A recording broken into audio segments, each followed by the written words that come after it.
चुनाव हुए तो उसमें प्रियंका दिखाई नहीं पड़ा। प्रियंका गुप्ता जी, तो यहाँ पर भाईचारा बिगड़ सकता है, इसीलिए आप लोगों की डेलीगेशन को नहीं जाने दिया जा रहा।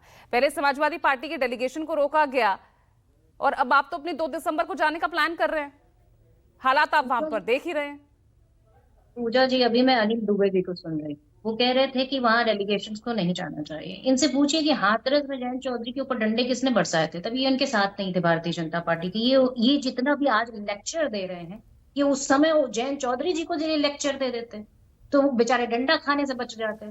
पर खैर ठीक है, ये तो पाला बदल चुके हैं, तो अब बोले क्या और जाए तो जाए कहाँ। मैं बात करती हूँ कि डेलीगेशन जाने की। अब ये बताइए कि इतनी चाक चौबंद जो व्यवस्था कर रखी है वो पहले कर लेते तो ये नौबत ही नहीं आती। पर उस समय पूरी पुलिस, पूरा प्रशासन जो है पूरी तरीके से हाथ खड़े किए हुए था। ड्रोन थे, पर ड्रोन की वीडियोग्राफी भी हो रही थी, पर वो ड्रोन ये नहीं पता कर पाया कि ये ट्रॉली भर भर के पत्थर कहाँ से आ गया। ये इतनी भीड़ वहां एक जगह पे इकट्ठा हो गई, उसको उसको डिस्पर्स करने के लिए कोई कुछ नहीं किया। सारी भीड़ वहीं इकट्ठा थी, वहां सर्वे चल रहा था, पर पुलिस को कोई चिंता ही नहीं थी। एंड टाइम पे पुलिस आती है, गोली निकालती है और उसके बाद धाए धाए चालू कर देती है, ठोक दो चालू कर देती है। तो मुझे लगता है कि पूरी तरीके से जो प्रशासन है वो पूरी तरीके से सवालों के घेरे में है। इसकी जो न्यायिक जांच हो रही है, मुझे लगता है कि उसके सुप्रीम कोर्ट के अधीन जो भी जांच होनी चाहिए, और इसका पूरा दूध का दूध पानी का पानी होना चाहिए। आप देखिए तो कि आप किस भी तो तरह से इंतजार नहीं करें ना प्रियंका जी। आप देख रहे हैं कि वहां पर पहले इतना घमासान वहां पर हो रहा है, हालात बिगड़ भी सकते हैं, हालांकि अभी कंट्रोल्ड में है। उस बीच आपने भी अपना दौरा वहां पर प्लान कर लिया।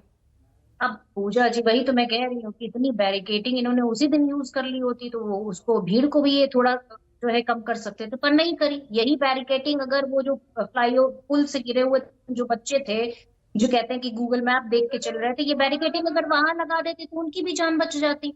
पर ये बैरिकेटिंग का इस्तेमाल सिर्फ और सिर्फ विपक्ष के लिए करने की जो नई प्रथा स्टार्ट कर हुई है, लेते, हो जाता, संभल जाता। बहुत सी बातें अभी तो हो गई जो हो गई, लेकिन अभी फिलहाल तो हमें आने वाले कल की करना है। और यहाँ पर तो सिर्फ राजनीति होती दिख रही है ना, इसका मतलब। और आप भी उसी राजनीति का एक हिस्सा, अपने वोट बैंक को साधने की एक राजनीति। देखिए पूजा जी, आने वाले कल को तो आपने साफ साफ देखा है कि आज पहले क्या था, बहराइच था, फिर संभल हुआ, फिर उसके बाद आप देखिए किस तरह से अजमेर पर भी वही सेम चीज होने जा रही है। तो मुझे लगता है आने वाला कल तो साफ है, क्लियर है कि किस तरह से रास्ते खोल दिए तो गए हैं। दायर की गई है ना आपके एक नेता की तरफ से सुप्रीम कोर्ट में कि इन तमाम मामलों पर रोक लगाई जाए। याचिका लगाई गई है ना। याचिका लगाएगी, पर याचिका की सुनवाई कब होगी, कब उस पर फैसला आएगा, ये सारी चीजें तो सवालिया निशान है। क्योंकि आज सारा तंत्र जिस तरह से काम कर रहा है वो सिर्फ और सिर्फ 80 को 20 से लड़ाने की। आपका ये सवाल जुडिशियल सिस्टम पर भी सवाल खड़े कर रहा है जी।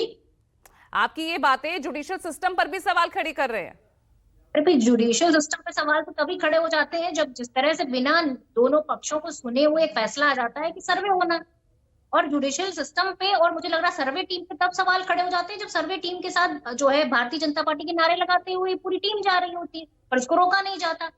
तो मुझे लगता है प्रशासन पे तभी सवाल खड़े हो जाते हैं कि प्रशासन किस तरह से वहां पर प्रशासन पर आपको भरोसा नहीं है, राज्य सरकार पर आपको भरोसा नहीं है, उसके साथ न्यायिक व्यवस्था पर भी अब आप सवाल खड़ी करती नजर आ रही हैं।